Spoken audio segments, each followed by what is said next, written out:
Start the show in 3, 2, and 1. This is Square Media Studios, and folks, this show is The Project with Steve Rutherford. On tonight's show is Nicki Washington. Nicki, thank you so much for being on the show. I truly appreciate you being here. Oh, thank you for having me. I appreciate this. You're absolutely welcome. For the viewers, I'm going to just read a little bit of this, kind of your background just a bit. It says, 2000 graduate of JCSU, receiving her master's and PhD in CS from NC State in '02 and '05. Currently the associate professor in Department of Computer Science at Winthrop. And before that, you were at Howard University for 10 years. Correct. It's a funny one. When she's not reclaiming her time, she's researching tools and pedagogy to better expose, engage, and prepare Black and Latino students for computer science majors and careers, and working on her TED Talk on the art of wig snatching. I love that. Thank you. So, but for those who have no idea what the heck that is, could you explain it? Which one? Wig snatching. Oh, wig snatching. Yeah. Okay. So wig snatching is when you are checking someone to the point that you have literally pulled their hair back a little bit more than they anticipated because you're just going in that hard. Wow. I've mastered that some days. Ooh. Some folks would say on my Facebook, but I don't know. Oh. Yeah. Would Joy say that? Joy would definitely say that. Yeah. Hey, Joy. Yeah. No kidding. So, Unapologetically Dope is one of your, several books, I'm guessing? Yes, third. Mm-hmm. So tell me about that. So Unapologetically Dope is my love letter to Black women and girls who are interested in or currently pursuing computing or tech degrees and careers. There's a lot of work focused right now on diversity and inclusion in computer science. Specifically, how do we get more Black and Latino students? The issues, though, are not with the course content. So I tell everyone, if you present the curriculum and the material to Black girls at a certain age and teach them, they can master it just like anyone else did, because I did it. Right. The issue is all of the things that happen outside of the classroom. So what happens when you're faced with microaggressions and you don't know how to deal with that? Right. Or because you look like one of the few, you become marginalized or the only. Or what happens when that imposter syndrome kicks in, because it kicks in for all of us, myself included. Imposter syndrome? Imposter syndrome. Which is? Imposter syndrome is the belief that you didn't earn the right to be there. Oh, wow. So you effectively believe that your skills aren't enough to merit your position or your achievements, and that you are basically an imposter. So it's like you don't believe in self-worth. Not necessarily. Not necessarily? In the context of whatever it is. So computer science, yes. Okay. For example, I tell people a lot of times that I've had imposter syndrome kick in at times where my first semester at NC State, I failed a class miserably. Right. I failed the first exam, the midterm. I think I got a 40 or 50 and it was curved. And so I instantly went into panic mode where I said, I have this money to go to school. I don't know how I'm going to get through this program. This is the first semester. What am I supposed to do? And I'm tail spinning and spiraling. And my mother was the person who checked me and just said, okay, are you done?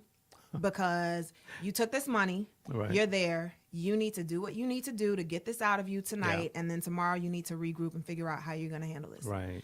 And it's in those situations that you need people who can kind of pull you back in and make you step outside of yourself, but all of us don't have that.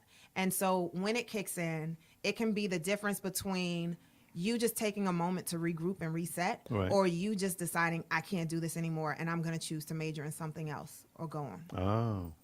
You're almost at this line of definition, I guess. Absolutely. Yeah. It is literally that line of demarcation where, what am I going to do next? And I've seen it happen one too many times. I saw it happen with a lot of young women at Howard. I see it happen with a lot of young women at Winthrop even, where they don't do well on a test. They don't do well in a class. And instead of saying, okay, I can retake the class, I'll learn the lessons, they just decide, this really wasn't for me anyway. Right. And I'm going to choose a major in something else. And so you lose a lot of people because of that. But if you don't have people in your support system, specifically faculty or K through 12 teachers who say, hey, that's a part of this degree, that's a part of this field. You learn by failing.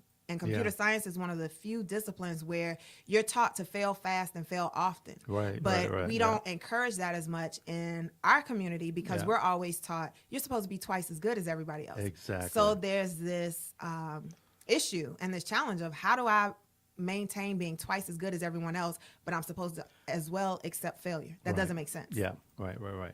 That's exactly right. So the book provides the tools necessary to make your mark in a field that is in dire need of diverse ideas and innovation. I'm guessing that when you go to conferences and things like that, you don't see very many people that look like you. It depends on the conference.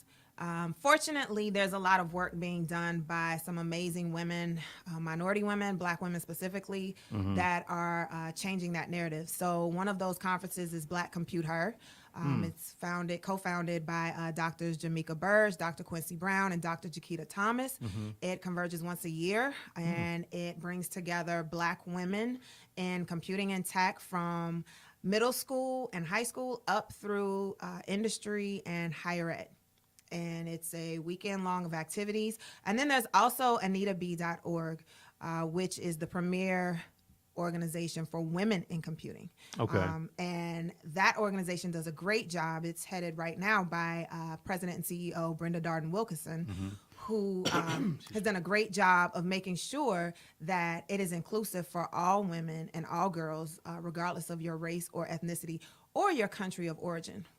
Gotcha, One of the great things I saw in the last Grace Hopper conference, which is the major conference for women in computing, was that you had young women coming from all over the world, Right.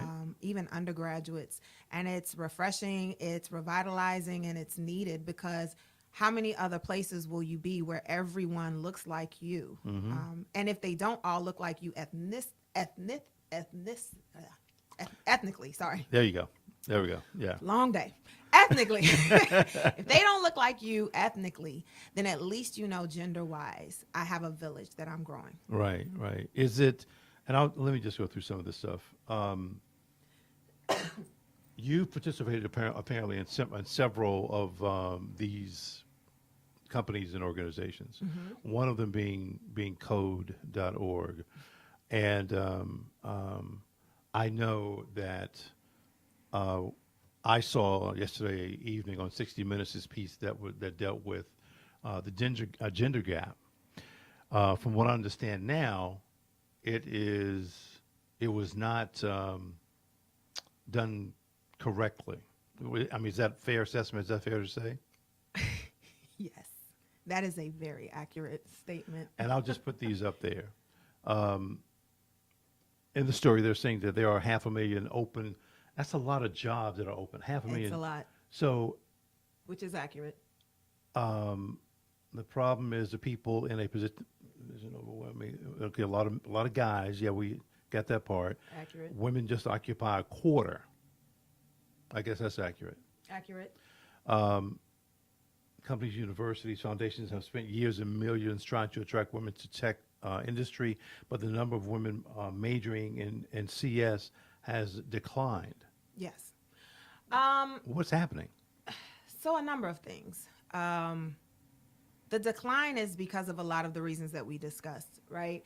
You enter a field, you enter college, and you decide, I'm going to major in computer science, and then you get into a class and no one looks like you, Right. and then you don't have a support system in the faculty as well, and so you become very marginalized, and then you just decide, this wasn't for me, and I'm just going to change my mind. And it doesn't mean that I wasn't good in computer science, it just means that I didn't have someone there encouraging or Right. nurturing me. And so all of these stats are very accurate. What was problematic with that 60 Minutes piece, which has basically created a firestorm on Twitter over the last 24 hours, is that, one, we're talking about closing the gender gap, Right. but you're talking to a man. And the focus of this entire interview is on this man who has basically found the solution to this problem. It's a solution that negates all of the work that other organizations, which are focused solely on girls, Right. are doing.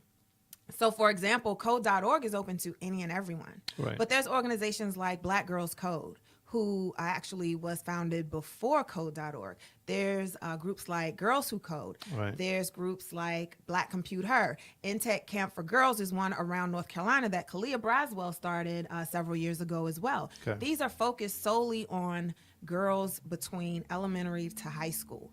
But the other problem with the piece was that it stated that none of these other organizations focus on those age groups and that they're only looking at young ladies 18 and higher, which is a false narrative. And because of that, you have certain companies and certain organizations and certain individuals in the tech and computing space Right. who are given all of the airtime to talk about these problems, but they're not speaking about them truthfully, and they're not giving the proper credit when due to other individuals who are on the ground Right. doing a lot of this work. What bothered me today, for example, was that none of these organizations that I named were included. There was a piece that was written in Medium that the current CEO of Girls Who Code also wrote. But you don't talk to the individuals who are doing the work. You don't look at individuals like Brenda Darden-Wilkerson, Right. who is leading up, like I said, the premier organization for women in computing, AnitaB.org, and that's all women. Right. And you don't talk to Dr. Kimberly Bryant. You don't talk to Dr. Jamaica Burge or anyone else who's in this field. We've been doing this work, especially underrepresented individuals, Right. particularly Black, Latina, and Native American women. We have been doing this work for decades. Right. Right. I'm 41 years old. I have been working with students trying to push them since I was in graduate school as a 22-year-old. My mother was an IBM computer programmer turned manager for 30-something years. And she intentionally, with her peers, who are also HBCU alum, Right. purposely went back to recruit at HBCUs and bring in interns from HBCUs so that they could groom them and prepare them for careers in corporate America, specifically at companies like IBM. Right. They were doing the work long before anyone was on the internet, long before there was a social media or anything like that. And then you have all of these Black faculty who are doing this same research Right. around representation, identity in computing and tech, getting more students of color into these spaces. But we're not getting that same, not even media coverage, but just recognition. And it's disappointing because, like I said, I worked with code.org. I was one of the lead writers Right. who served on development of their national K-12 CS framework. Right. That framework convened approximately 30 writers from across the country. Right. I was the only Black woman of 3 Black women on that group who was actually a computer scientist. So it didn't even balance in terms of racial disparities there. It was kind of the same thing. But I pushed very hard in those meetings to make sure that part of what was covered in those big ideas that we talk about in computing was the need for diversity and inclusion. Right. And it needed to be specifically stated, because if it's not called out, then when it goes to the specific states and districts, then no one is going to take the time to worry about diversity and inclusion, because they'll assume I can check a quick box and we can say we covered it. Right, but if right. you put it in there and you force it to become a standard and a part of the curriculum that's required, then you're forcing every single teacher, regardless of what they look like, to focus on this. And you're forcing every student, regardless of what they look like, to focus on it. That's what's disappointing about that piece, is that there was no coverage of all of the women of color and the women, period, who are doing this work and who have been doing this work. So let me stop you for a second. So this almost like a producer, somebody knew, what's the guy's name again? Hadi. And said, hey, he's doing great work. Let's just do a piece on him. That kind of, it's almost like that's what they were focused on, because you're right. They didn't. The only woman was the lady from Microsoft, right? And that was it. But although they were talking about trying to include more people of color, but you didn't see anybody in that space that was talking about that. They spoke to one Black woman, and they did I guess highlight, I and missed it was a very quick moment in the segment, and that was also troublesome for me, because Hadi's argument in that point was, you don't have to be a computer scientist to teach and do computer science. Yeah, And then they highlighted the 4th grade teacher who looked at 1 or 2 courses on code.org and decided to start teaching her 4th grade class. That's great, but again, that negates all of the work that's being done Right. by women, especially to develop curriculum, to train teachers. I worked with Exploring Computer Science. They have an entire teacher professional development model that takes teachers who are not trained computer scientists and Right. teaches them how to teach these courses. What is also problematic about that is that in that image, you're showing underrepresented women. You don't have to have a computer science degree in order to become a computer scientist. Well, what happens when I show up for that interview and then you look at my resume, you look at my skin color, and then you say, well, you don't have the degree. Right. So it's kind Yep. of this, it's exactly that chicken and egg problem that he talked about, because you're telling us that we don't need that degree, but when we show up, you're saying, well, we don't have it. So which one is it? Yeah. Yeah. What? So even based on what you saw on the show, what kind of issues actually were people raising on Twitter? The biggest issue was that this was entirely focused on a man talking Right. about closing the gender gap. The second issue was that there's no discussion about the racial disparities. So Right. we can talk about, I believe he said that they're almost at 50% in terms of the balance between male and female students.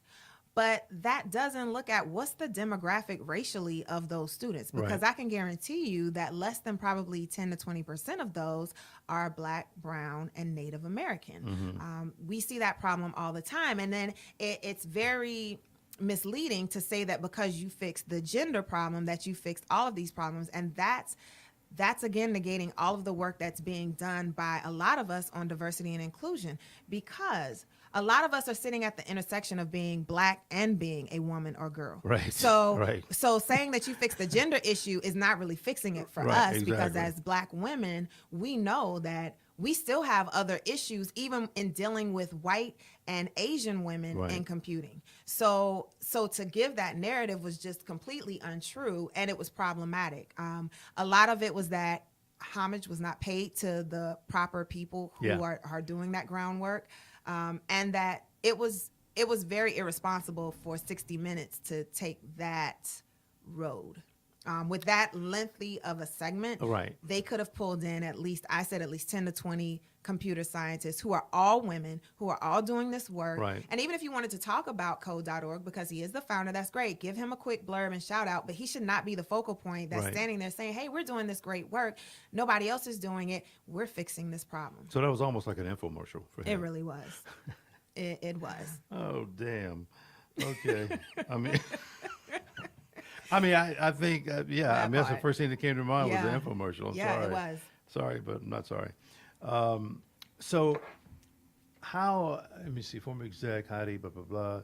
So not enough schools, teachers teaching. Is there enough? No. Okay. There's and not. when I say that, I don't mean necessarily at the college level. Right. I mean, At elementary. the K-12 level, there is a dire need for computer science teachers, because you have to think about it.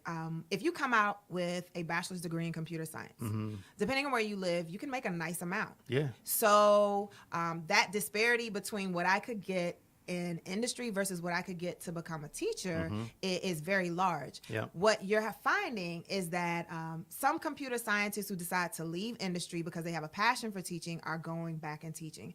You'll find that a little more common around areas like Silicon Valley, right? Yeah. But when you're sitting in Charlotte, how often is that? Or South Carolina, for Yeah. example. Yeah.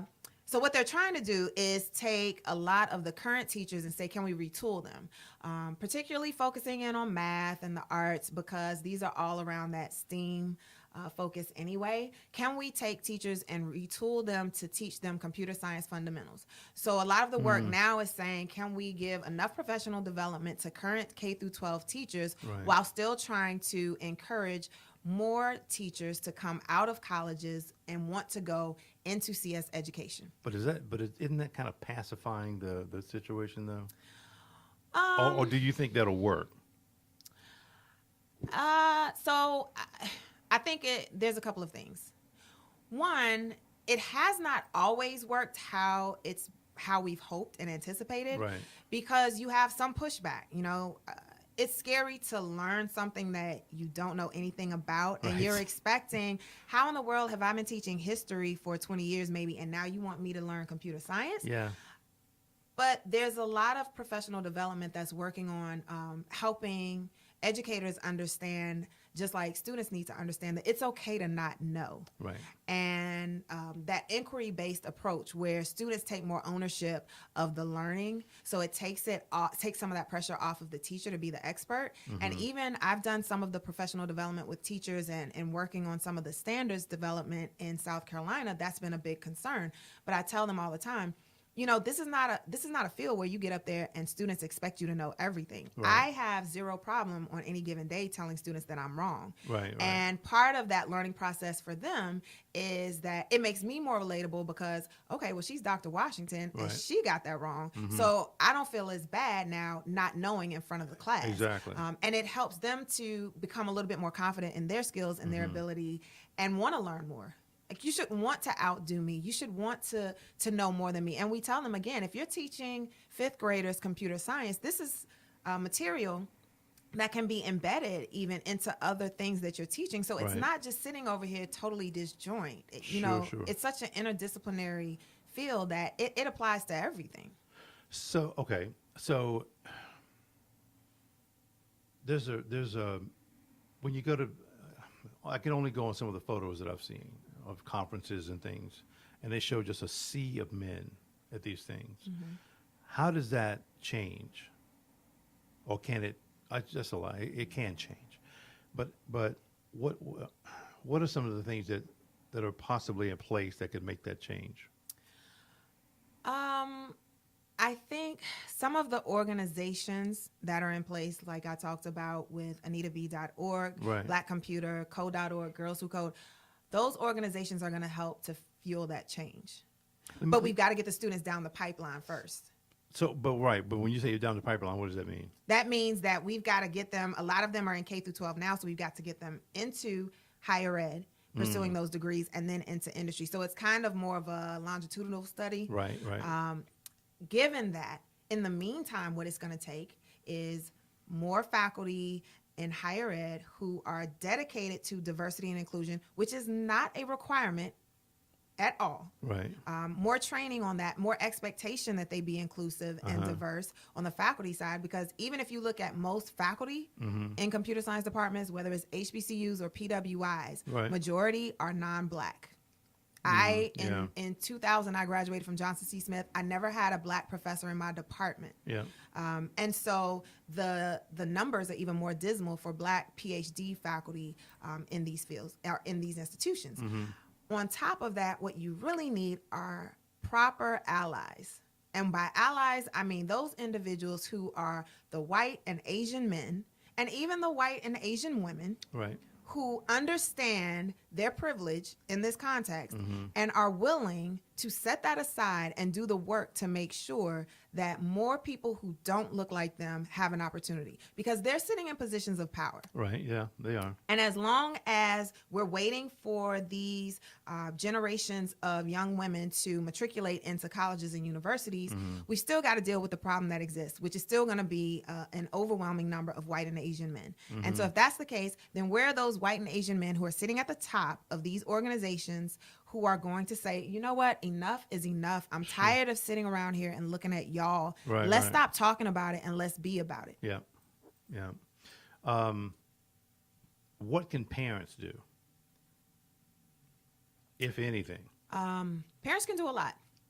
So the first thing you can do is, most kids have some access to technology right now, be it a phone, iPad, computer, whatever it is. Expose them to some sort of problem solving and computing online. Scratch has great opportunities for students to develop programs, little games and videos via a drag and drop programming environment. App Inventor was a tool that was also created where students can build mobile apps via the Android environment using that same drag and drop environment. And you're teaching your kids not only the problem solving and computational thinking, but you're also giving them some idea into entrepreneurship, especially with App Inventor, right? Yeah. Because they can push that straight out into Google Play. Having a more vested interest in some of these things, and also considering yourself not just a consumer but a creator as Right. well. Because what we found is that when kids come home and they can talk to their parents at dinner or whatever it is about what they've done during the day, they get more excited and they get involved. Yeah. And there's already a digital divide in the Black and Latinx and Native American community when it comes to technology. So this is something that generationally everyone can be learning together. Right. Most importantly, I would say not to be afraid and intimidated by this discipline. Because one of the things that we did, for example, when I was still at Howard, we taught a full year of a computer science curriculum at the middle school on campus. And we taught 300 6th through 8th graders. Wow. And we would try to, full time.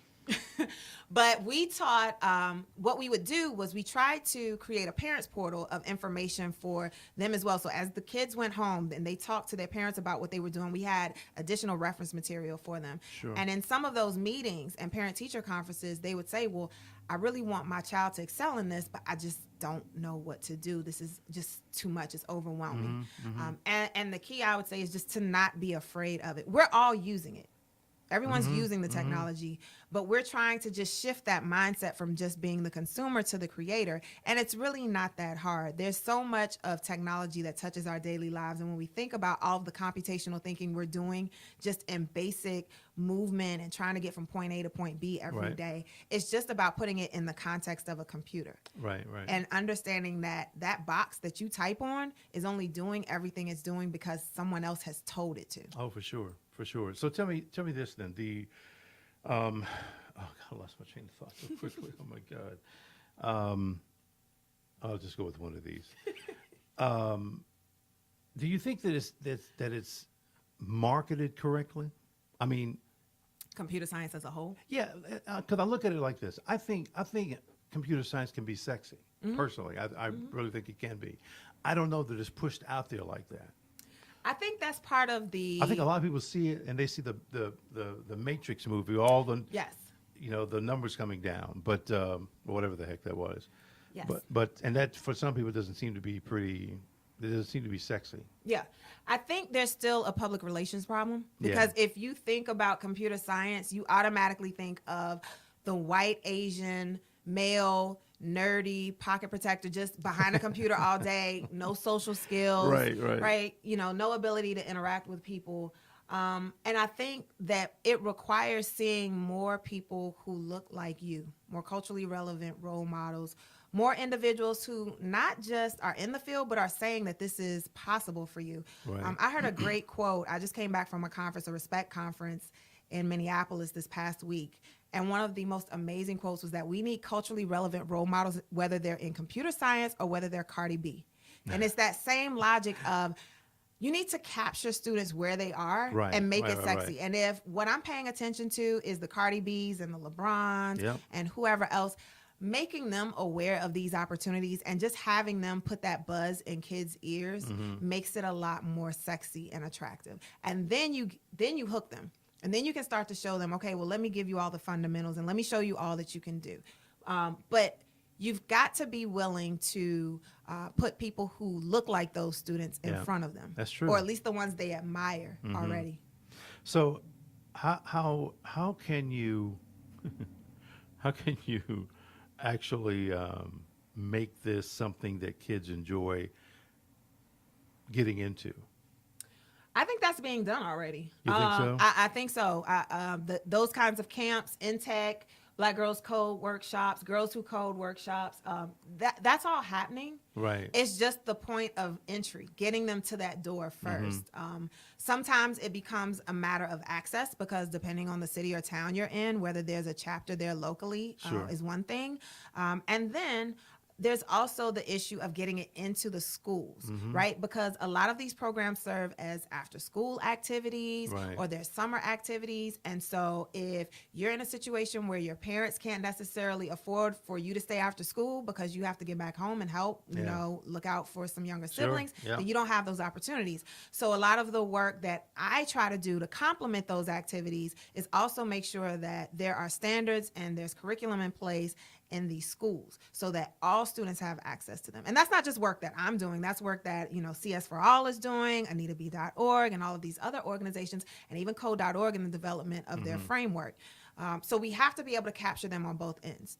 I think the thing that bugs me, though, is that I don't know that there's enough. I don't think there's a big push to make this, make this whole thing work. It's working for such a small number of people. You know what I mean? So how do we expose hundreds of thousands of boys and girls that look like us to this? So I think part of the challenge that folks who are not in computing see is that you have a lot of different organizations who look like they're only servicing a small demographic, Right. When collectively what they're doing is reaching a very, very broad group. A lot of these organizations were built around their certain areas. So, for example, Black Girls Code started around the Oakland Bay area, right?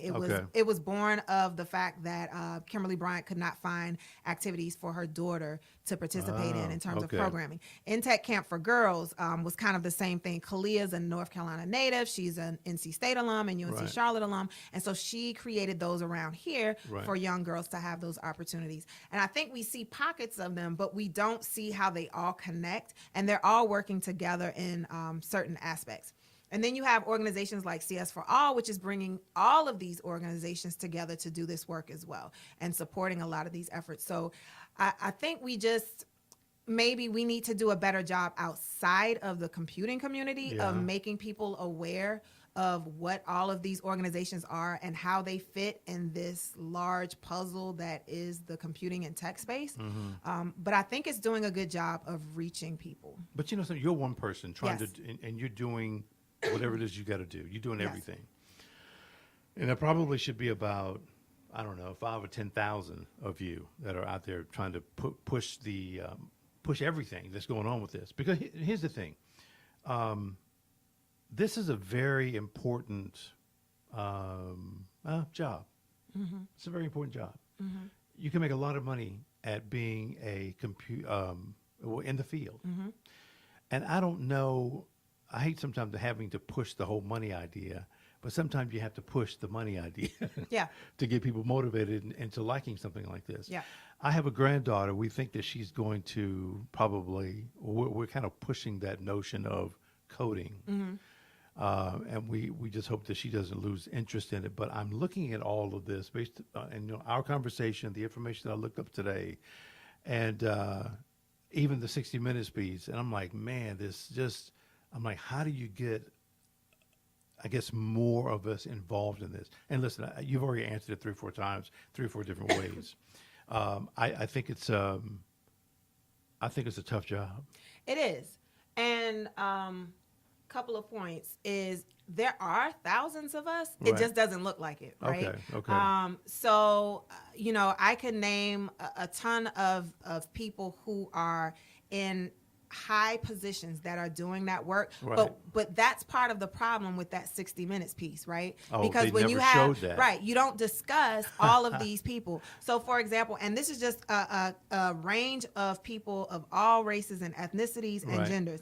I can think of Mark Gusdeel, Ruth Farmer, Leanne Deisler. You can just keep doing it. Boom, boom, boom, Jamaica boom. Burge, Kamal Bob, Brenda Darden Wilkinson, like I've said, Jeff Forbes. There's a ton of us who are doing that work, but when pieces like that come and they don't appropriately describe the work and the people who are doing it, it makes it look like, we've all got to focus in and go to code.org because that's where all of the opportunities that's what I said. are. It looked like a damn info. I mean, infomercial. Right. And so people look at, let me see what's going on with code.org, but they're not thinking about, are there other organizations that are doing this work? Is there anything locally? And that's been part of the problem, especially in those historically disenfranchised groups where we've been doing that work, like I said, for decades, but we don't have that notoriety because we didn't leave Silicon Valley after making millions and millions of dollars and decide, because we had the backing to, create this huge organization that was just going to be this coalition of all of the tech founders and, we're just going to thrive. Well, that's very easy, when you look like them.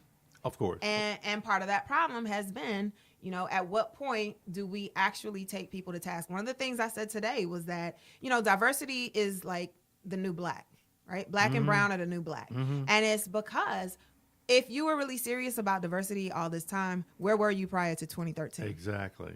Where were you when you were still in Silicon Valley, when you had the ability to influence things and add more people who didn't look like you in Right. positions of power?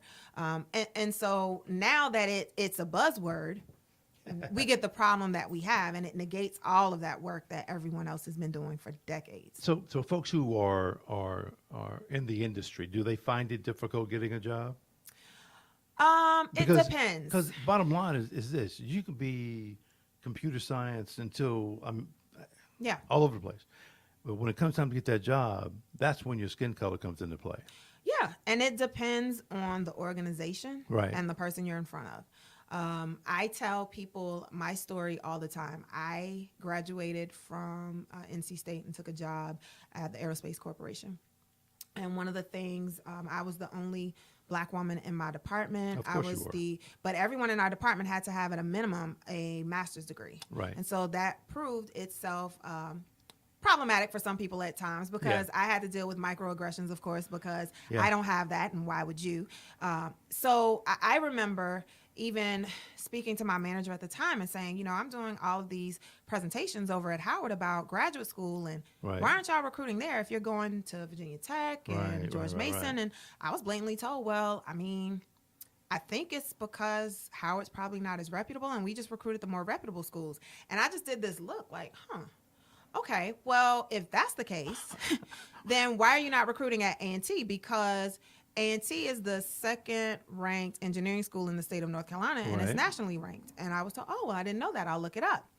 To me, what I interpreted that conversation as was that you didn't look past my resume in terms of North Carolina State University when you recruited me down there. Exactly. Because had you would have seen that I went to Johnson C. Smith University. Yeah.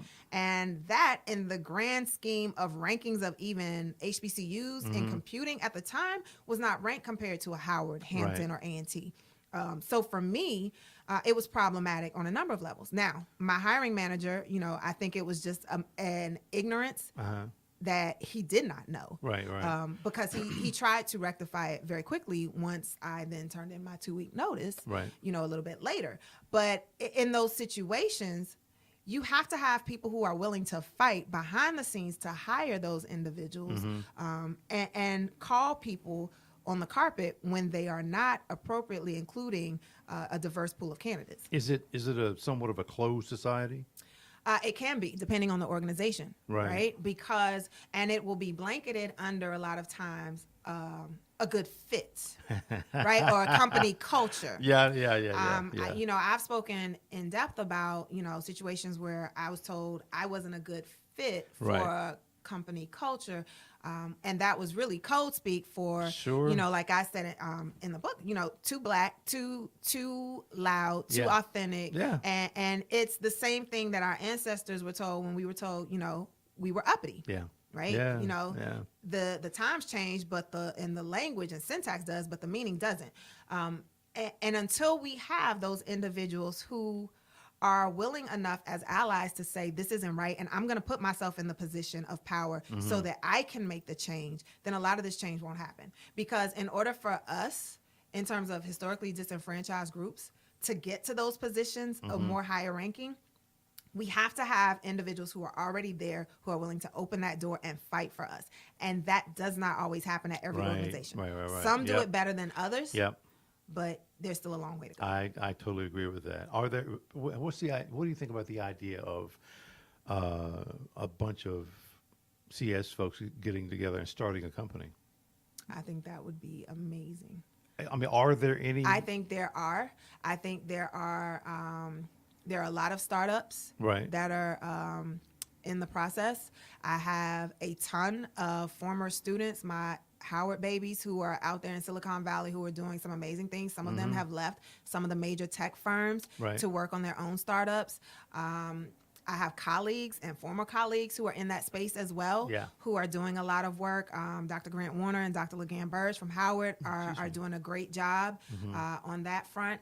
And I think there's a ton of other young people who are coming up, who are in the tech or computing space, who are saying exactly that. If you look at conferences like Afrotech now, which is a huge push, especially for millennials in tech, there's a lot of work in that space where young African-American entrepreneurs are getting in that space, they're collaborating, and they're going out, and not only are they creating some amazing solutions, but they're socially relevant solutions as well. Yeah, exactly. Isn't there also a big push in Nigeria? Yes, there is. Absolutely. I was surprised, happily surprised to read that. But it's been about a year or so ago.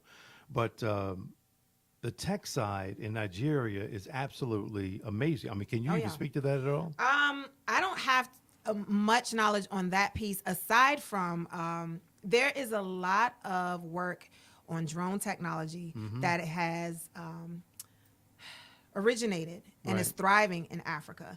I did do a recent survey paper on that, and that there are a lot of lessons that the U.S. could learn in terms of that, because drone technology is being used in a number of socially relevant problems, from everything from malaria, delivering medicine, to areas that are in more rural and underserved parts of the continent, to actual wildlife preservation, preventing poaching, and all around safety. And so we're looking at situations where the U.S. is considered to be the global powerhouse, but you have to constantly question, are we, when we see a lot of other countries who are doing a lot better with a lot less resources. Have you lived in other countries at all? I've not lived anywhere else. Go somewhere. I've visited, but I want to go to Ghana. I mean, I've lived in lived in Italy, and then spent quite a bit of time in Israel and some of the other places. But I've visited Spain, France, Italy, Greece, Turkey, all that stuff. But I encourage people to go. Because if you stay here, wherever here is, you learn absolutely nothing. You live you're living in your bubble, and you think that everything that happens in your bubble should happen everywhere in the world. Very I'm true. like, you're a freaking idiot. What's wrong with you? Very true. So, yeah, if you want to go to Ghana, go to Ghana. Send me a postcard. All right. From your mouth to God's ears. I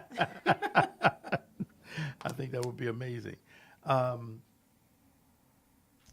miss something here? Not enough schools, marketing.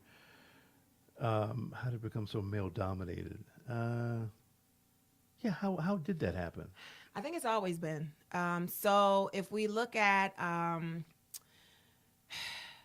the origin of a lot of what we're seeing in terms of what we consider computing and technology right now, there were always men behind the scenes working on it. Now, having said that, there were men who were in the forefront, but there were women who were literally named computers. They were called computers. That's like Hidden Figures and all of the NASA women, right? So the women were the ones doing the work behind the scenes, but the men were the ones up front giving the presentations and getting all the glory, right? And it's crazy. And even they attribute Ada Lovelace as one of the first computer scientists, but there's not enough focus on how women have contributed. And I think over time, because there was just such this male-dominated society, and it was how things were supposed to go, that we were just, as women, pushed to the background. And then as Black women, we were pushed even further in the corner. And even the movie kind of attributes that as well, right? When you look at higher ed, higher ed a lot of times can remind you of those times. Right? Because you see so few women faculty in computer science in any department, and you would be very hard pressed to find computer scientists who look like those students at a lot of these colleges. I'm very blessed that my first exposure into higher ed was at Howard, where there were a ton of Black and Caribbean and African faculty members. Everyone from the diaspora was there. And it was just amazing.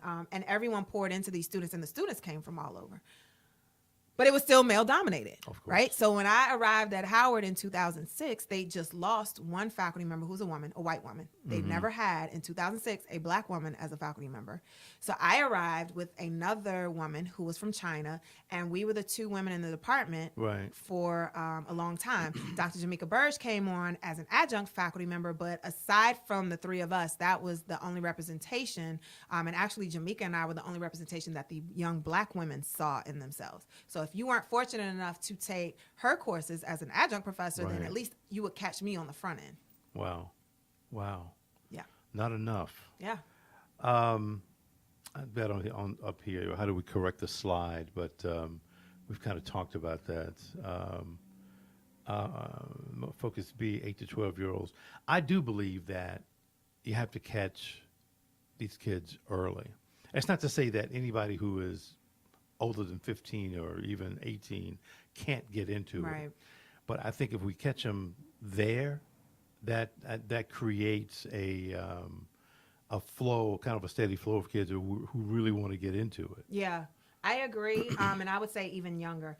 Okay. Because a lot of the work that we've done, especially even on the standards creation, is that you can start as early as kindergarten and pre-K. Wow. But what we find, research shows that by 8th grade, most students have made up their mind about how they feel about a subject. So if you don't By the catch 8th them grade? by grade 8. Wow. Okay. And so if you don't catch them by that point, then you are definitely far behind. One of the things that helped me, even as a computer scientist, is that early exposure. Right. I was probably exposed from childhood to now because my mom was a computer scientist and a programmer. I had computers in my home every year. Every time she got an updated computer from IBM, she turned me loose to put it together, and that was kind of my project. Right. And then the older I got, I was able to install software, and then Yeah. I was able to start maybe programming in BASIC or Pascal. Yeah. So by Wow. 8th grade, I had exposure that a ton of kids who didn't look like me would have never had. So when I got to high school, I was already programming. I had all of this understanding of Yeah. computer science and computing, and I had the requisite skills. And one of the things that I think is important when we talk about getting students exposed early is not just focusing on the programming and the coding. Right. So there's a lot of focus because code is the buzzword. It is, And, yeah, you know, it is. a lot of us will say, you know, code is like that 4-letter word that we want people to stop using. Right? Because computer science is this umbrella, and it's this umbrella of different areas that include programming, Right. that include networking, Yeah. they Yeah. include database development and Yeah. all these other pieces, but the foundation is the programming. So, but it includes the problem solving and the computational thinking Yeah. and the analytical skills that are really required to do the work of a programmer. Right, So right. on the front end, I teach a lot of the programming courses, even on the front and back end. But for my freshman and sophomore students, I tell them that we need to follow 2 mantras. First is the KISS model, keep it simple, stupid. Mm-hmm. And the second is that good programmers are nothing but good designers. If I give you a problem, you need to put it on paper, and I want a literal picture of it drawn. Map it out. Yeah. And then I want you to walk me through that and explain what's supposed to happen. And then I want you to turn that into pseudocode. And once you have that pseudocode, then you should be able to go line by line and find whatever programming language you want to use, whether it's C++, C#, Java, Ruby, whatever. You should then be able to find the exact syntax to do it. Because the Wow. best programmers are not the people who know how to write every line of code. They have a ton of books that they use. They have application programming Right, interfaces online, and they're referencing those. Yeah. They know how to design a good solution. And if you have that part down, then the rest is a cakewalk. Even a lot of the organizations that are hiring now, I know some of my former students who are at Google, for example, they don't look for you necessarily to have strength in one specific language. They want to know, are you coachable? Are you teachable? Exactly. Can I Yep. teach you this new language if you're strong in one? Because the language has changed. Yep. And if you're only focused in on knowing one specific tool and you're only taught to program in one language and that's all you can do, well, what happens when industry shifts and that language becomes obsolete? Yeah. Well, you're outdated. Exactly. Yeah. It is. What's the one language? Is Hadoop a language? Yes. Is No. that, no, it's not. I don't know because I just. How do I explain Hadoop? Oh wait, is it a BI tool? Yes. Okay, so it's not really. It can Oh, be. you know Yeah. something? Okay, but it's used for gathering information, right? Or extracting information. Okay, okay, okay, okay. That's right. That's right.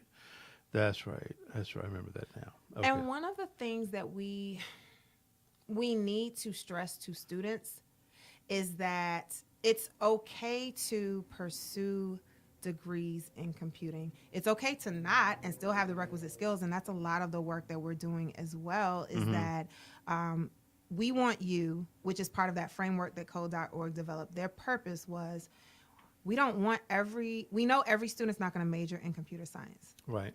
But what we do want is every student to have taken computer science courses. Because if you take those courses, then you have the requisite skills once you move into any other field in order to apply that problem solving and that computational thinking Yeah, sure. Yep. to those same things. Yep. Computer science is probably the one discipline that is interdisciplinary across the board. And if you have any of those skills and you want to get into music, for example, Right. or you want to get into medicine, then you have a leg up on someone who has no exposure to any of that. How closely related is CS and BI? BI can be considered a blanket under the umbrella of computer science. Oh, under it. Okay, good. Yeah. Yeah. Because it's going to leverage analytics. Yeah. Yeah. It's going to leverage programming in some instances. Right. Right. And so I would argue that you can drop that under, or it's very near adjacent. Gotcha. So let's move ahead here. Gender gap again. Here's a graph, and what is this thing showing? Oh, the underrepresented and female students. This was taken from Code, showing the increase from 07 to 18. It's a huge increase based It on is. this. So that it looks good. Also in that would be a good note of how many of these students are actually passing those exams, right? Because taking it and getting to the point that you take it is great, because that's an accomplishment in itself. But the next step is making sure that the percentage passing Right. follows this same trajectory. Yeah, and I don't remember seeing No, that. It may have been it there. may not be there. This is what? Yeah. Okay. But the fact that you're increasing the numbers specifically for these demographics, Right. It is in itself an accomplishment. But there's still a long way to go. Yeah, I agree. I agree. Because when we look at the numbers of historically disenfranchised students who are graduating with bachelor's degrees, if I look at just the young women, or students alone, it's less than like 10 or 12%. So it's not a lot. No. Right? No. So these numbers go up, but what happens between once they leave high school and get to the university? They're not staying. So that actually goes back to what you were saying. That's the support system really needs to be there from early on until they finish college. Yes, and beyond. And beyond, yeah. Once they go into industry, there's a totally different set of problems that they may face, and they're going to need a support system to get through that. And if they choose to go to graduate school, then that's another discussion that they're going to have. Wow. Yeah. Wow. And retention, particularly in that freshman, sophomore point of entry, is very difficult for a lot of schools in terms of these demographics still. So wait. Tell me this though. What is difficult about CS? And I know you've been doing it since you were like that high, but there's got to be something in there somewhere. Maybe it's different for different people, where they say, I can't do this anymore. So I could give you some of the conversations I've had with students. One of the issues is that computational thinking and critical thinking, they have not really been pushed to do that as much. And so they may not have been put on a path in high school or even in middle school to put them at calculus or pre-calculus by the time they graduate from high school. One of the books that I read on that was Radical Equations by Robert Moses, and he talks about in the book, just a quick synopsis, he was a part of SNCC, and he created the Algebra Project, which was designed to get more Black and brown students involved in algebra by the time they reached the 8th grade, because he figured out that by 8th grade, that was the point that if they don't take algebra, then they're going to be left behind in terms of other math courses, which is going to impact them later on in terms of job opportunities. He likened his struggle to get more of the parents and family members to get those students and push the school systems to force those students into those classes. He likened that to the same push he had and problems he faced going down into the South during the Civil Rights Movement and trying to get Black sharecroppers to push for their right to vote. Wow. So shit, that was a struggle. Yeah, it's an amazing book. It's an amazing book. And one of the things that he discusses is that math trajectory and how if students aren't placed in the right pathways mathematically, that they end up left behind. We see that a lot of times because students come to college and they'll say, I want to major in computer science. I'm good at computers. Well, what does that mean? Right, exactly. What it really means is translation. I know how to use Facebook. I'm pretty good on Snapchat. I figured out Twitter and Instagram. And so I want to do that. But I don't really understand anything else. And I may have to take some college algebra courses that, and I'm just going to have to do a little bit more work to understand the material. Then there's my family members wanted me to major in this. I have no desire to. And so I'm just here. Flip onto that. Also, you have people who are really strong and have the ability to succeed, but there's somebody in that pathway who's told them, nah, you don't want to do that. Yeah, this ain't for you. Yeah, and they automatically listen to that person. And it may be an advisor. Yeah. And it may be could be a parent. Professor. It could be a parent. It could be a friend. And then there's the case of, it takes work. Right. And sometimes you have to dig a little bit deeper and spend a little bit more hours in the lab or in the library trying to learn what you don't know compared to your other friends who are not.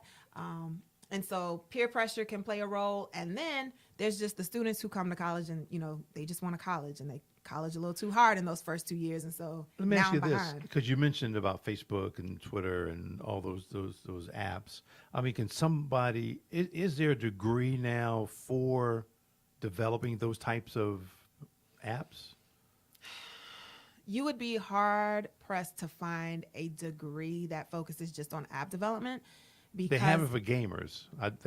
Depending on the university. Sure. Right? Yeah. But both of those still fall under computer science. Okay. And what some schools are trying to do is pull those out to say that you can have a specialization, or if they offer a degree, for example, in game development, it's because they're trying to make it sexy. Oh, right. Because when you say computer science, folks don't know what you're talking about. But if you start talking about game development and mobile app development, that turns somebody. That's the key, right there. Yeah. Wow. But all of those typically would fall under computer science departments. Most of them will have elective courses in that area or a specialization track that you can major in computer science and then focus on this one or two areas, depending on how many credits you have. Actually, we talked about that already. Rural students, don't know, but so here we go. We are at the point of the show where we're going to ask questions. Or actually, I ask you questions. Oh, they're simple. Okay. First one is, what do you think about this wonderful political climate that we're in right now? Okay, we'll go to question 2. Oh, no, I'll answer it. I'm laughing because I'm just thinking of everybody who always talks about my Facebook posts. So, what do I think? I think it is incredibly divisive right now. Yeah. I think it's problematic, and I think if we don't figure out how to fix that piece, then we're going to see a repeat of 2016 sooner than later. Yeah. I think we're all waiting with bated breath for Robert Mueller to hurry up. Yeah.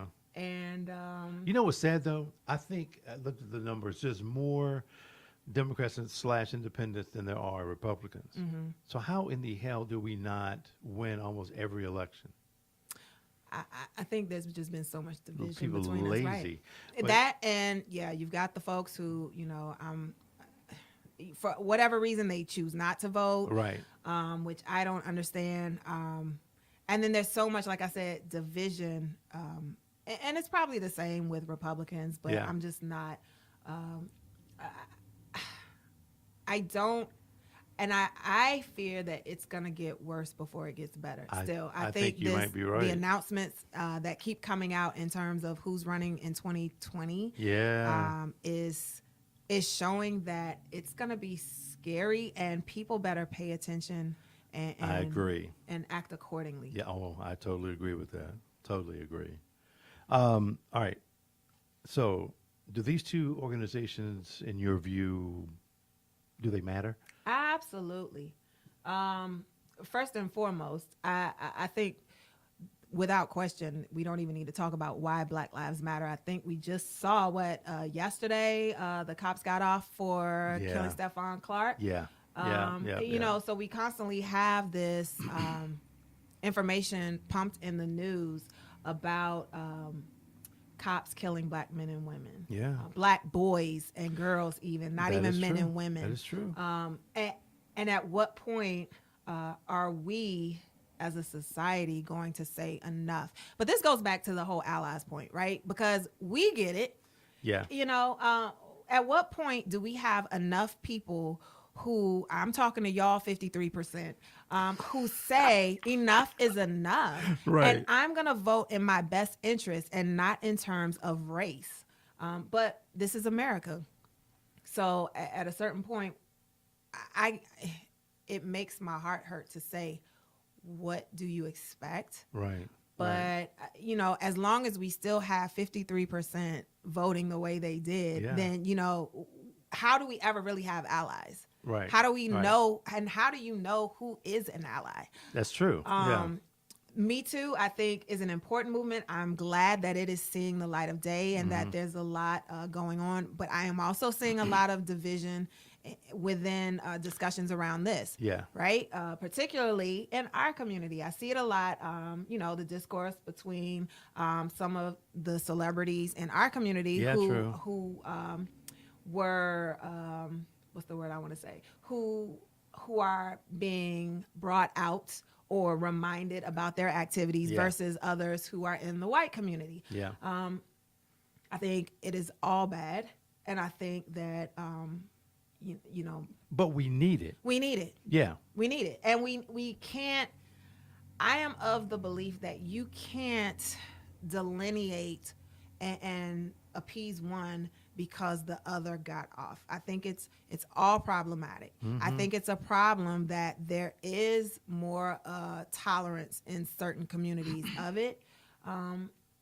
But again, as I'm a woman and I'm a Black woman, and so if I see things that are affecting Black women and girls, then I would be remiss to sit back and say that, okay, well, yeah. I hear you. And I think, with that, one thing I do want to say, which is totally on my soapbox, is that we need to allow Black girls to just be Black girls. We need to allow them to be themselves, you know, and that's part of even unapologetically dope, but it's not in this context, is that we are taught, it's almost like we are conditioned that we have to always be mindful, even as a child, of what we say, how we present ourselves, how we speak, because we're considered too loud or too grown or too fast or, you know, too angry. And there's all of these negative adjectives that are used to describe Black girls and Black women, that, my God, it's a miracle that we get through, you know, adulthood without having complete breakdown. It's a lot. It is a lot. And I remember hearing that comment that somebody made about, we exude, Black women exude, he didn't say sexiness, but it was, or sex. Right. And I'm like, you must be high. Right. I'm like, what's wrong with you? Right. But that's how for some reason, that's how a lot of, I guess, men look at Black women. I don't get it, but that's just me. I'm just one guy. And it's not just men, because we as Black women have to check ourselves as well, because in certain instances you can say, oh, she's just too grown, she's too fast, you know, why is she over there dressed like that, why is she acting like that, why is she dancing like that, you know, we have to we have to be our sister's keeper. And part of that means that you have to remind yourself constantly that I have to look out for her. And maybe this sister has gone through something, or maybe she hasn't, and it does not require me judging her because she dresses a certain way that I wouldn't, or she speaks a certain way, or she does certain things that I would not do. Let me just remind myself that she's still my sister, and regardless, like, she's got to struggle, I've got to struggle, and we're all trying to win at this thing called life. For sure. Here's an easy one. What's your favorite restaurant? Ooh. Right now, it is a restaurant called Betamanda in Raleigh. It's Betamanda? Yeah. My advisor put me on to it, my old advisor from NC State. We went to lunch over Christmas break, and I have been raving about it since. Yeah. What? Laotian. I mean, is it small? Oh, it's really? Yes, it's so amazing. Apparently, the story is that it's a brother and sister who moved here, and they created the restaurant in honor of their parents. Food is amazing. So if I had to say my favorite right now, Betamanda. Wow. Downtown Raleigh. I'm going to have to check that out when I go there. It's so good. Favorite drink? Or, well, if you smoke cigars, but... I don't smoke cigars, but my favorite drink is Kettle One on the rocks with a lime. Oh, Kettle One? Really? Yes. I'm a vodka chick. Yeah, I'm a brown liquor dude. But I never acquired a taste, but yeah. Kettle One all day. That's a... Whew, girl, it's so smooth. That's some gangster shit right there. It's so smooth. You just have the lime cuts it. The ice just gives it just a little bit, so it doesn't have that much bite. Yeah. Wow. Favorite place to travel or visit? Turks and Caicos. I love Turks and Blue Caicos. water, white sand. Yeah. Huh? It's so, it's just so relaxing. And the thing I love, the first time I went, both times I went alone. And I went because I wanted to find somewhere that I felt comfortable traveling alone. Right. And I'd read a lot that it was okay. But I got down there, and the locals are so friendly. And they say that they're so excited to see Black Americans because they don't see us as much as other races.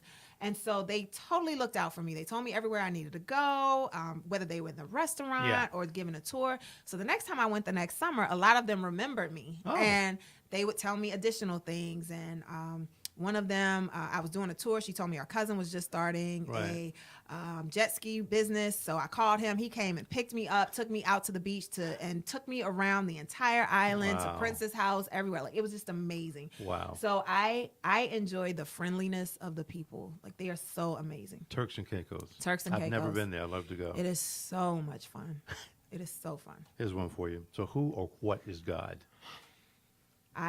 In my perspective, God is all-knowing, all-being.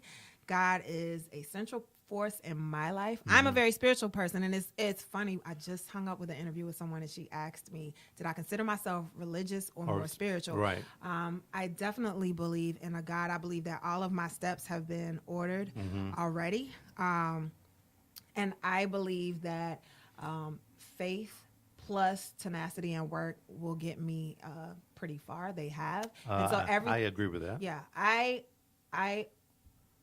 without a doubt know that it is because of God's grace that I am here, because there are moments when I not only should have been dead, but I should have been just, not here. Definitely not Dr. Washington. Yeah. I've done a lot of dumb things. I have done a lot of great things. And I think just the combination of those two, it is only by a higher power being in my life that I'm here in front of you today. I hear you. And I agree with that. Nicki, that's the show. That's it? All right. I appreciate you, man. This was amazing for me. Thank you. Yeah. I had fun. Well, good. And listen, you got to know that you're welcome to come back. So if you go somewhere tomorrow tonight, whatever, and somebody said, "Girl, you should have talked about so-and-so," so-and-so, like, oh, shit. You can come back and you can certainly talk about it. Don't tell me that, because I like to talk. No, that is perfectly fine. You're more than welcome to do that. I appreciate it. Thank you. No, this was fun. I had an amazing time. Thank you. Yeah. Thank you for bringing all of this to light, especially now, especially today after everything that happened. Like there are a ton of folks who are thanking you today. Well, So hey, know look, that. you are welcome. You can come on the show if you like, please. Yes. But yeah, it's never a problem. Never a problem. Again, the reason for the show is so that people can come and talk about whatever they want to talk about, however long they want to talk about it. So it works. It does. Good work. So anyway, let's talk about other shows that are coming up this week. That's the entire week right there, but I'm going to go day by day. So tomorrow, Aisha Do is going to be here. She's talking about women in politics. Oh, excuse me. The next day, Carla Carlisle is going to be here. She has a book, Journey to the Sun. I love the play on the words, Journey to the Sun. And so she's going to be talking about child advocacy, her battling the system, those kinds of things. And then this is different. Shamira Parker, she's going to be talking about self-care value. The thing that's different about it is that this is at 11 a.m. So we're going to be live at 11 a.m. Then on that same day, but at 7 p.m., these three ladies are going to be on the show talking about these three things. And I saw it when they sent it to me. I said, well, what is this? And I looked it up. I'm like, oh, damn. This is some really interesting stuff. I've seen code switching before, seen the word, but never knew what it was. And I read, I'm like, damn, that is really, really cool. So they're going to be talking about that. And then on Friday morning, Dr. Hill is going to be here. She's coming here from the University of Kentucky, talking about her book, A Bound Woman is a Dangerous Thing. She's also going to be speaking at the Gantt Center, if I'm not mistaken, that same day later on at some point. Well, she's going to be on the show. And then that evening at 7 p.m., Dr. Samantha Deloach, she's on the show talking about drugs and modeling. Now, it can be a little deceiving. I don't want you to get the impression that she used to be a drug addict and then all of a sudden she's a model. No, she's a pharmacist, people. And so she's going to be talking about her job and then her side hustle as a model. So that's that. And I'm still looking for someone to host these three shows, someone to host a gamer show. I'm calling this a socio-family based show. That's somebody to talk about caregivers. And then it's a news-based show. I'm just going to go over this pretty quickly. And then podcast rentals. We have that space. We have 3 stations here that you can rent out if you'd like. But just give us a call. Email me, call me, whatever you want to do so we can talk about renting out that space to you. And that is it. We're done, Nikki. Thank you. You're welcome. This was fun. Well, I'm glad you enjoyed it. I had a fantastic time. Let me did go too. ahead and cancel this bad boy out. Folks, thank you very much. Appreciate you. We'll see you next time. See you tomorrow.